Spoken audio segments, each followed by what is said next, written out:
I'm Sian. I'm Laura. And I'm Alice. We're a theatre company of three, telling stories around the whole country. But now we're stuck at home with just a microphone. Welcome to Stories from the... Wait. Okay. 1, 2, 3, 4.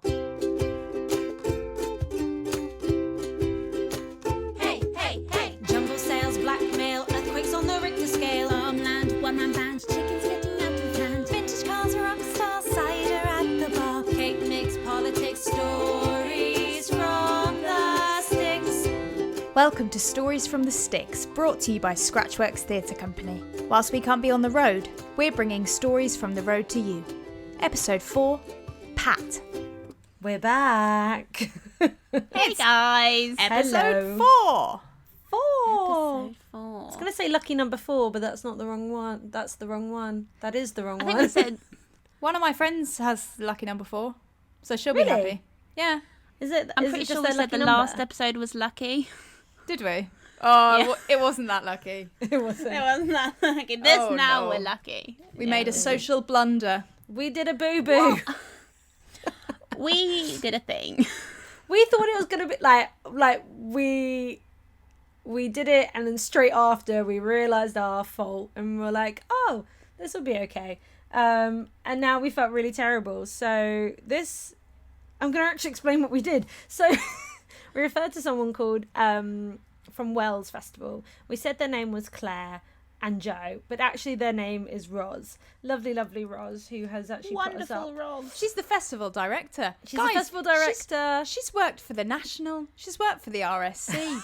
I mean, And if it's you listen, not acceptable to forget anyone's name, but, you know. Yeah. Have you looked What? her up on Wikipedia? Yeah, I had a Google.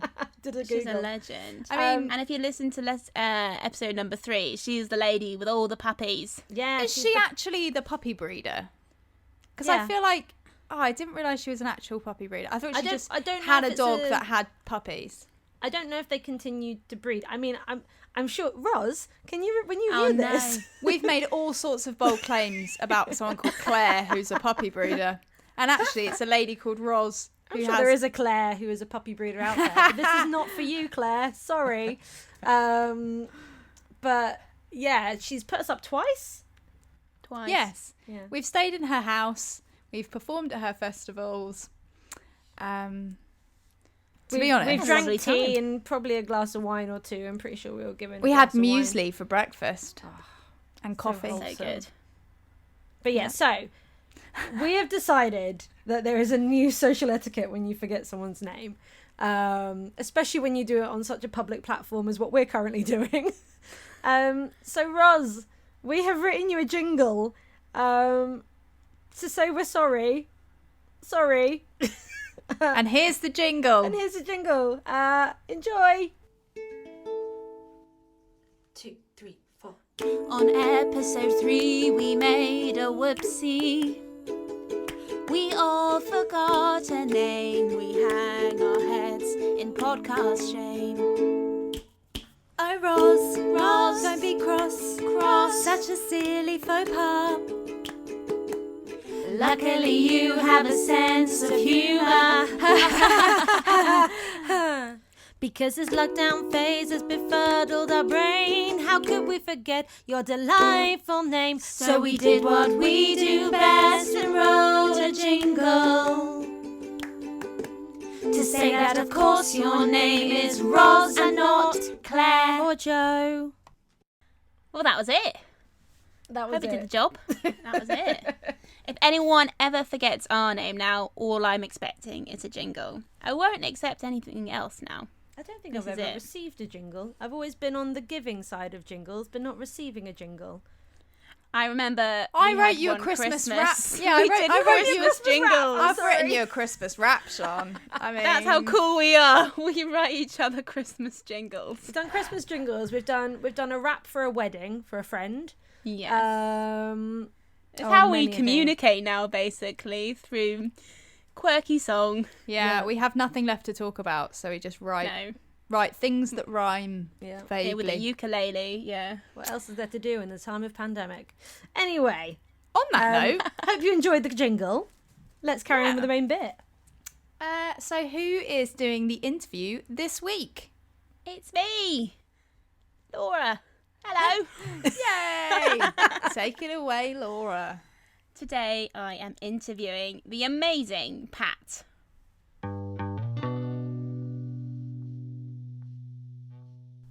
Hello, we've gone full circle, and it's Laura again. Today we are journeying north, storming up the M5 with a quick stop at Birmingham services for some fast food and fresh air, until finally we're in the county of Lincolnshire, where we stayed with the endlessly caring and eccentric Pat. Pat lives in the peaceful village of North Thoresby, a maze of winding lanes and wide open fields, and it's very flat, which the girls laughed at me for finding so surprising. North Thoresby is sandwiched between the market town of Louth, where we performed at the Riverhead Theatre, and industrial Grimsby. It's a place where you can feel that pull between rural traditions and modern developments. Next to North Thoresby is a small village called Tetney, which Pat also mentions in her stories, as she lived there for a long time too. My interview with Pat fell on her third day of retirement. She had an impressive and eventful career as a community midwife, a job which I've always found fascinating as, well, I think they probably experience every emotion possible in their line of work. Pat's stories amazed me and show just how resilient midwives are. We spoke on a June Wednesday afternoon on Zoom. The sound quality isn't perfect, and there are a few background sounds from antique furniture and live animals. But once we get going, you barely notice them. Here's Pat.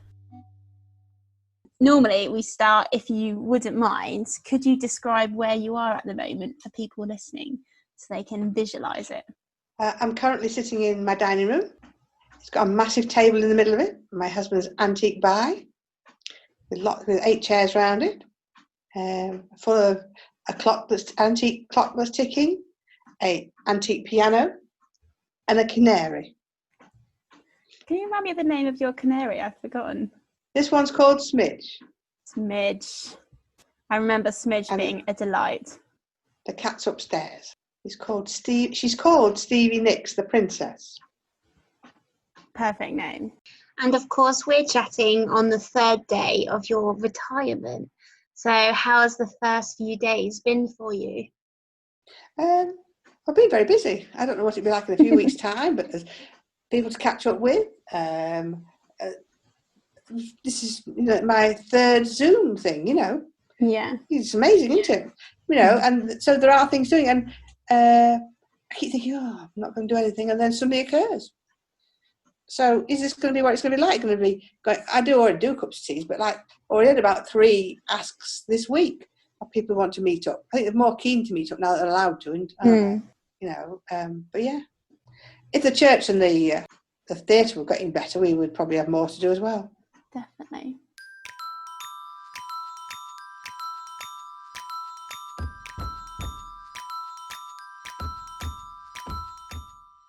Gosh, well, it would also, as we've chatted about, it would be really interesting to hear about your time being a community midwife. How long were you a community midwife for? Well, the period of time as a community midwife in Lincolnshire was for 7 years, before my children were born. So it was from 81 to 88. We worked all alone. We stayed at our own houses, got all your phone calls morning and night from Lincoln, because Lincoln was the main base there at that time. And you would go out and do your work and then come home and then take your calls. But you never saw anybody, and never saw your colleagues ever. In that 7 years, I think we met up once a year. You just worked at doctor's surgeries and saw your patients. Gosh, it must be very strange working on your own like that. It was quite lonely at times. Yeah, I can imagine. So what was the work that you went into then after you had your children? I worked in a small midwifery unit in Grimsby. Yeah. And then I worked in Grimsby for 25 years as a hospital stroke community midwife. But the community there was not the community we had in Lincolnshire. So in Lincolnshire is rural. I'm not saying everybody was any sort of standard of living, but most folk were fairly nice. There are a few people who were not nice. But in Grimsby, I worked in an area which was a very run-down area of people who were very deprived, very poor, housing conditions. I've done that for 25 years, although the last, say, 10 I've worked mostly in the hospital. Mm-hmm. But that was a total different outlook. Yeah, when you were working in Grimsby. Yeah, do your options as a midwife change at all, depending on the kind of economics of the area? It just is, you just got to a different, you have to different standards of care. You have to be aware that people need probably more help. Right. And look for various ways to help them. Whereas in Lincolnshire, they didn't need that amount of help. They needed the care of a midwife and care of newborn babies and things, but they didn't need help of social services or housing or things like that.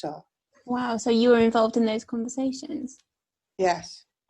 It's being able to judge what you're walking into sometimes. You know, nobody tells you, there's not a sign over the door saying this house requires this sort of other. You have to go into a house and think, this isn't working in this house, or maybe they don't need any animals in this house because it's not very clean. But yes. Gosh. So when you were working in rural communities, were the births mostly from home? Quite a few home births, yes. I did quite a few home births.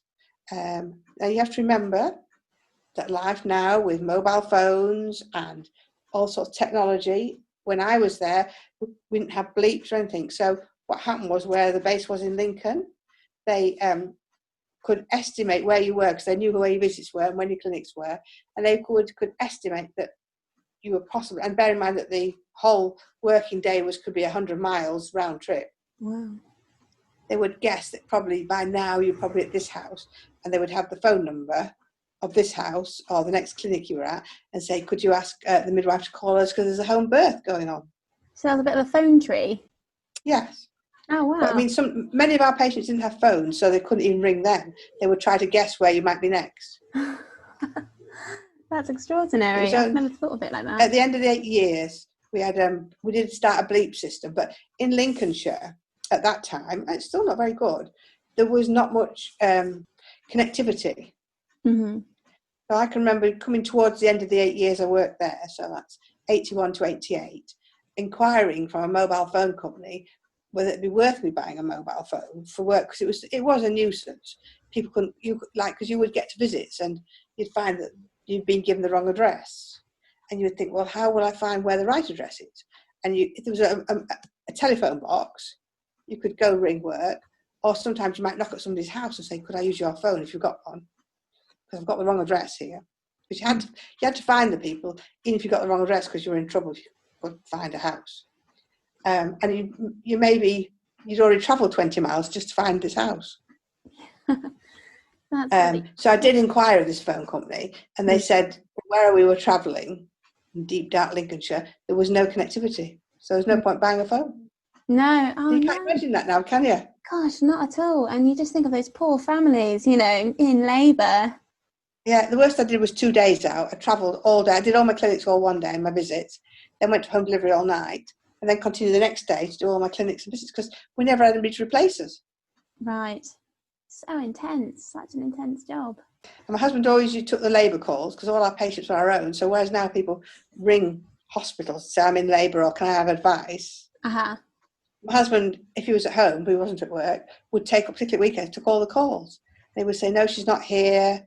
I'll get a message to Lincoln to say she's not here. But otherwise, my advice is you ring your local hospital. Oh, and that's Tom. So I imagine he'd probably not had any training in taking quite emergency calls like that. Yeah. And his most famous thing is that he used to say, people would say, can you tell Pat? she's having the baby now, can she come? And they'd put the phone down, and they would realise that he didn't know who they were. He would say, some man rang up to say, can you come? And I would say, well, who was it? And he would go, oh, they didn't say who they were.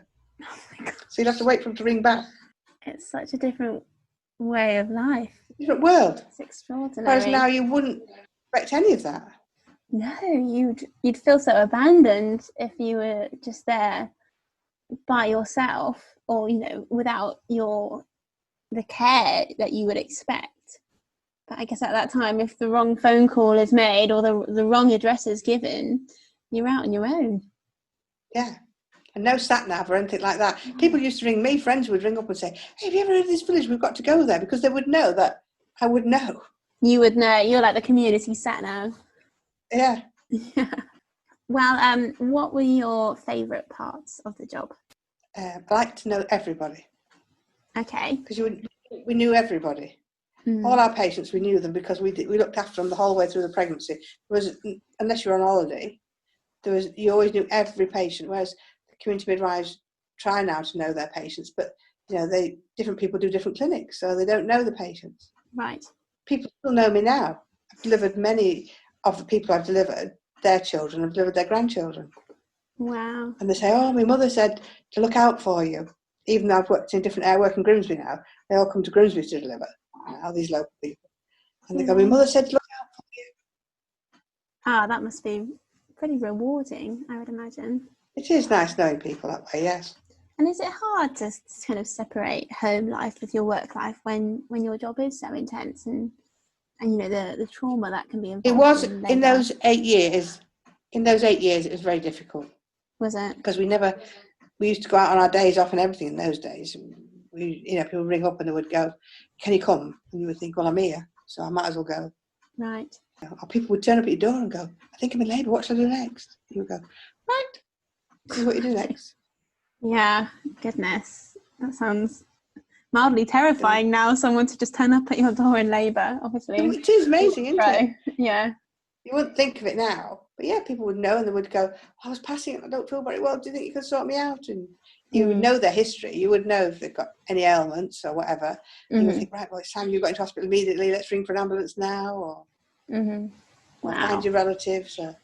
But do you feel like your job, in as varied and intense as it can be at times, has that affected the person you've become?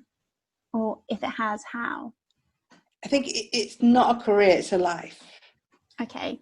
Being a midwife. I think probably, especially the part where I was those 8 years as a community midwife and did what I did. But the whole of midwifery really is a career, is a life. Do you know what I mean? You can't really enjoy midwifery if you don't feel it as a calling. Really? You just have to be wanting to be it, and you have to be willing to take the sacrifices. Hard work, very upsetting work sometimes. You can't just turn away from it. It's easier in hospital because the end of the day comes, whereas in a community midwife, the end of the day might not come. You might just have to keep going. You have to do on calls. You have to go out to home deliveries to still do all that. So that end of the day never comes. But even so, in hospital, there's always something going on that you have to be prepared for. Definitely. I think that's why it's hard to switch off from, really. Gosh. Well, thank you so much for chatting to me about your work. I'm endlessly amazed and in awe of a job like that.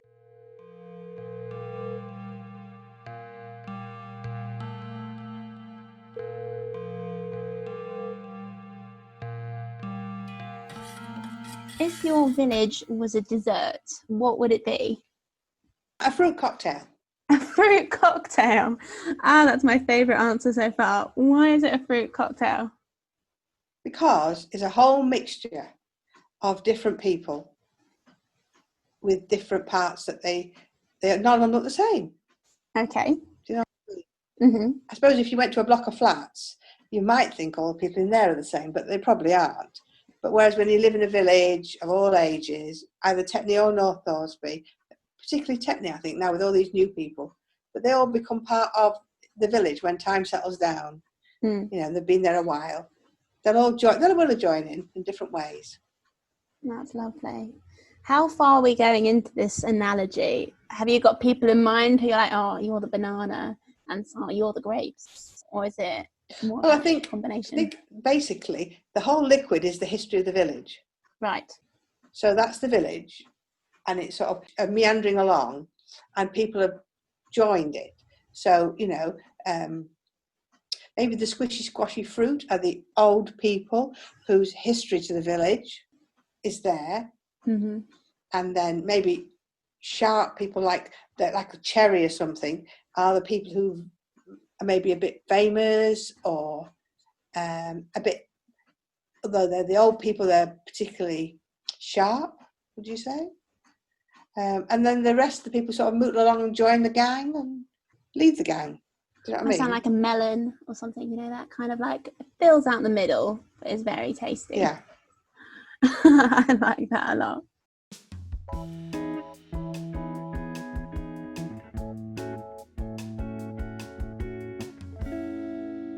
Who have you got who's famous in the village, if I may ask? Well, I think there's a fair few people in the village that have been very rich people, but over time they've sort of gradually moved away from the village. But there's quite a few people who, you know, big business people in Tetney. We've got some very big houses in Tetney. There's been a few murders in Tetney, but I can't remember them. I can't remember exactly what they're about. Yeah, there's been 2 or 3 murders in Tetney. I can't believe it for a little village. There? Yeah. Yes. Yeah. Gosh, that must have been a bit scary. Shan here. So I'm a big true crime fan, and this bit caught my attention, so I did some digging. I won't go into details out of respect to the victims, but from my research there have definitely been a couple of murder cases in Tetney, and 1 or 2 were pretty awful as well. Kind of felt like reading the synopsis of a Midsummer Murders episode. And you must have, I remember you telling me, from Strictly, Kevin from Grimsby. Oh yes, yes. They used to live in. They did live in North Thoresby when I looked after them. The Him and Cliftons. his sister. Yeah. The Cliftons, yeah, because my girls used to dance for them. But yeah, when they were born before my girls were born, and yes, I was their community midwife. Yeah. And her main thing was whenever she used, because my girls used to dance for them. Then one of my part-time jobs was working for them for dance competitions, and she used to say, "Oh, this is Pat." And when I was her patient, I was whittering about something, and she said something. Well, what if? How will you know? Because in those days the scans weren't as good as nowadays. So what if I have a child with 2 heads? And I said to her, "Well, buy 2 hats." And she used to tell people this all the time. And I think they would look at me and think, "You are some strange midwife." I think that's the best answer, to be honest. But I don't remember it. But she used to always say this to everybody. Amazing. You need that on a t-shirt now. Yeah.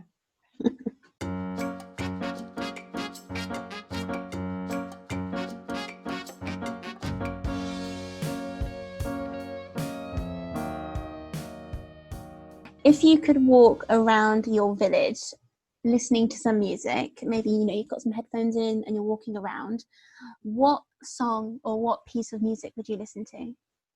I would listen to Bohemian Rhapsody by Queen. Amazing.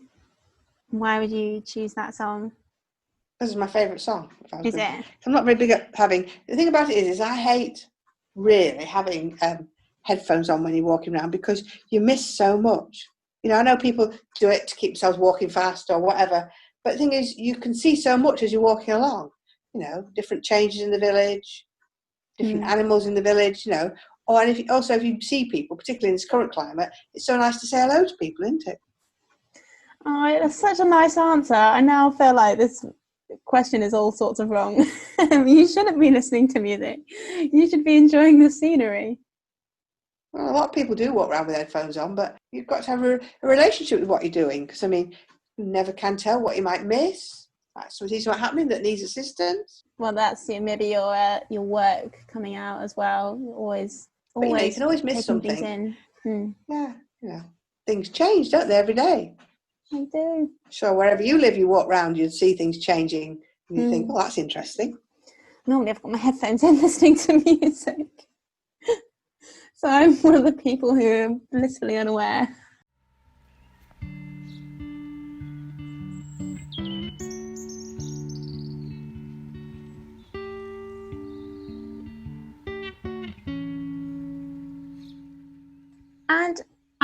remember passing when you come into North Thoresby that there was a sign that said something about Village of the Year.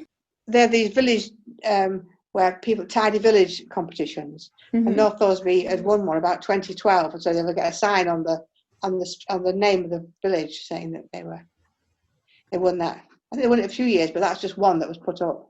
Oh wow! Was there a celebration when they won?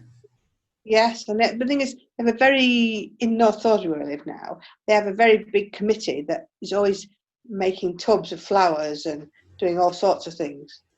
And I'm just imagining the committee, as you say, when it's running up to the Village of the Year, that it gets a bit competitive in any way. Does it feel like that? Yes, because these people come and visit your village. Do they? Come round and Like they judge the villages. Yes. Wow. And the secret. What's that? Secret inspection. Oh, a secret You can't tell when they're coming. Oh no! So they're in disguise. Yeah. Well, I'm sure not in disguise, but they don't tell you when they're coming. Okay, so everyone's got to be on their best behaviour. Ah, yes, but they do work really hard. The flowers are lovely. All sorts of pots and shrubs, and they have a man in this village who, in North Thoresby itself, who does all the hedging that the council don't do all by himself, and he doesn't charge. Oh, that's really nice of him. He's part of the committee. He does loads of work, keeping the village nice and tidy in case an inspector comes. Gosh, he's always on top form then, just in case. Yeah.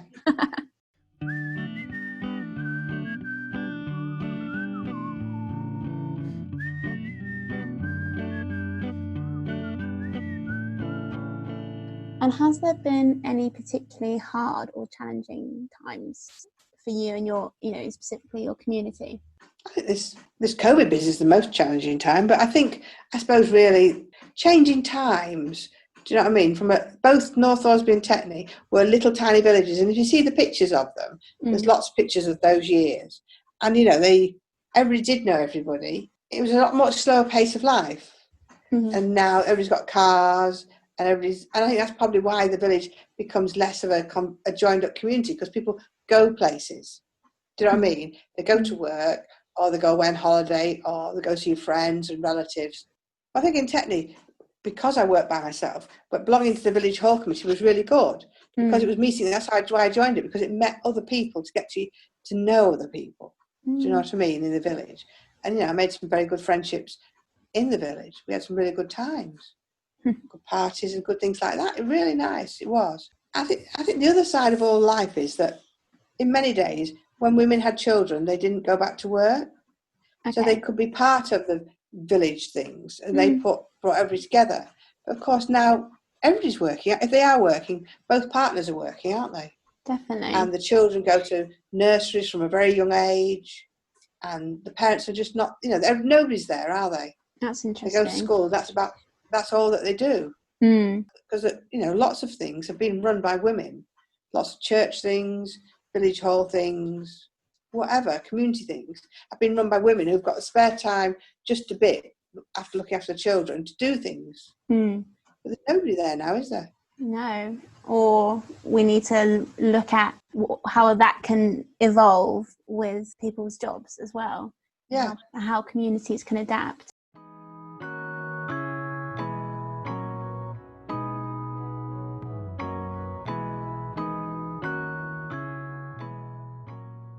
Has there been a time where a member of your community has surprised you? I was looking at this and I was thinking of a gentleman, and when we got to know him, he was quite old, and he used to deliver vegetables, and he was a multi-millionaire, but you wouldn't know it. So he had all these businesses on the sideline, legitimate businesses, but all these businesses, all sorts of things. But he had a little truck and he delivered vegetables. And he would bring you things. Because one of the things he had is he used to deal with importing things like alcohol or something. And he would, from the warehouse, this Bond warehouse, he would always have things that were out of date. And he would, on his vegetable truck, he would have this truck and he would go, "Do you just want a bottle of beer? It's only about a year out of date. It'll be fine." Or whatever. He would have these things. And you would think, at the beginning, get what the heck was going on. But he was also a parish councillor, a district councillor, and he was also lots of things. And he also had a wife and a lady friend. Okay. What a And complicated everybody in the village life. knew in Tetney about this business. It took me years to find it out. But yes, but on his vegetable truck, he also would have some strange vegetables. You would think, that's a bit out of date and it's not so good. And then recently somebody told me that he had been seen on the allotments in the village taking other people's vegetables to sell. He poached them. Yeah. Oh my god. Did he ever get No, caught? that's one person, and that was all the strands of his little life that Yeah. I knew of. Gosh. And he was a millionaire and he was pinching other people's He's a vegetables. multi-millionaire. And I never found out, because I know his great son-in-law comes to our church, and there was some tale that none of the family ever got any of the money. Well, it sounds like he's got some dodgy dealings going on there, so... I don't know what about that. No, I think he tied it up so nobody could have it. Oh, really? Oh, it's a bit of a sad story, really. It is. It is, isn't it? But Yeah. yes, he did have this. He had this battered truck, and if you had seen him within that bubble, that battered truck, and he had battered clothes on and whatever. Sometimes I also think is he would tell you tales, and you would think, really? I'd look at Tom. Is that true what he said? And in the beginning, then I'd ask the people who I know the village hall committee and say, he just said this. No, he's making it up. It's not true. And you could have believed him. Yeah, well, it sounds like you've got some good instincts there. But It's a bit shifty. Well, I was going to ask, are there any local myths or legends for your community that maybe he's it? Or are there any other ones as well? I think the main thing about it is that you've got to be very careful what you say. Because, like in the village of Tetney, how many people are joined up by marriage or knowledge? Yes. You can easily say something and you soon know you said the wrong thing to the wrong person. Oh, no. That could be a bit stressful. Yes, because you just think, and then you say, are they married to that person? No, but there's their great niece 3 times removed. Everyone's connected. Yes, they are amazingly connected. Amazingly connected. The old people of the village. Yeah, it's a very strange life. Who's married? Who's related? It's actually births and deaths that you ever find out, really, because you have a funeral and you think, because we run funerals at church, and you think, I wonder what they're doing here, because I can, especially in Tetney, I know people are. Like, that's so and so's whatever. Yeah. You think, how amazing is that? Yeah.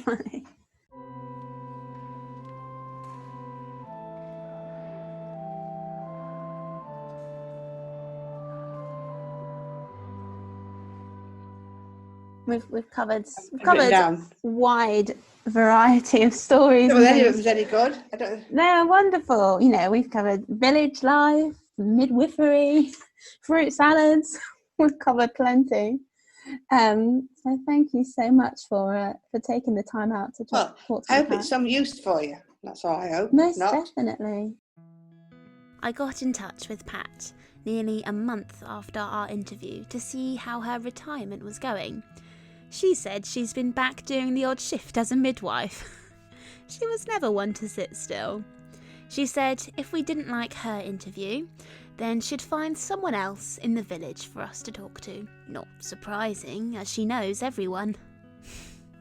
Well, thank you, Pat. But we thought you nailed it.